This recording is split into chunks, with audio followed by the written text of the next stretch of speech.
রাধে রাধে বন্ধুরা, আমি মল্লিকা।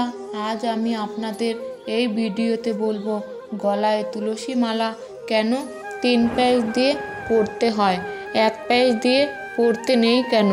জানতে হলে ভিডিওটি শেষ পর্যন্ত দেখুন। যদি ভিডিওটি ভালো লেগে থাকে তবে লাইক ও বন্ধুদের সঙ্গে শেয়ার করবেন ও কমেন্টে জয় শ্রীকৃষ্ণ লিখবেন। তো চলুন আজকের ভিডিওটি শুরু করি। স্কন্দ পুরাণে বলা হয়েছে, যে ব্যক্তি নিজের গলায় তুলসী মালা ধারণ করে না, ওই মূঢ় ব্যক্তি যদি জল স্পর্শ করে তাহলে ওই জল মদের সমান হয়ে যায়, আর যদি অন্ন স্পর্শ করে তাহলে সেই অন্ন রাজহংসের বিষ্ঠা বা মল সম হয়ে যায়।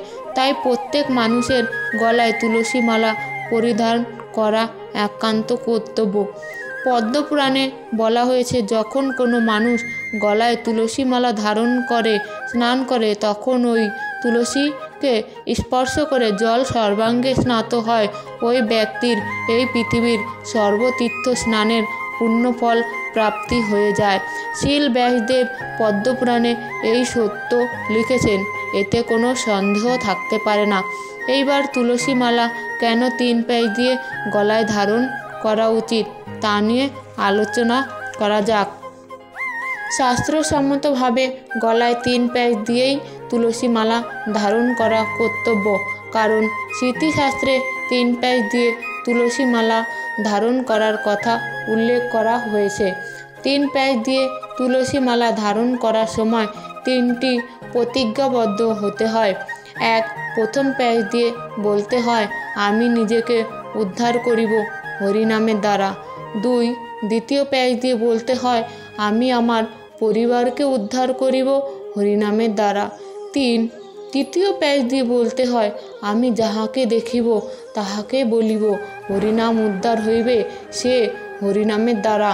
তুলসী মালার প্রথম প্যাচ আমাদের নির্দেশ করে সম্বন্ধ তত্ত্ব, অর্থাৎ জীবনের স্বরূপ হয় কৃষ্ণের নিত্য দাস।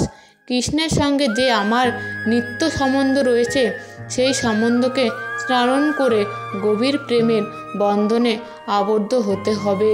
তুলসী মালার দ্বিতীয় প্যাচ আমাদের নির্দেশ করে অভিধেয় তত্ত্ব, অর্থাৎ কৃষ্ণের সঙ্গে যে একমাত্র সম্বন্ধ রয়েছে তাকে পাওয়ার একমাত্র উপায় হলো ভক্তি।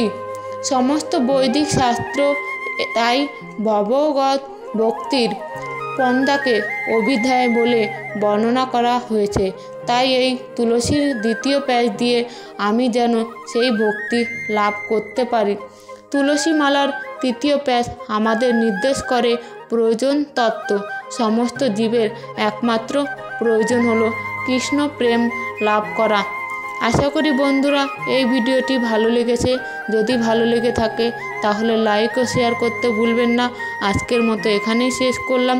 দেখা হবে নতুন কোনো ভিডিওতে। সবাই ভালো থাকবেন, সুস্থ থাকবেন। জয় শ্রীকৃষ্ণ।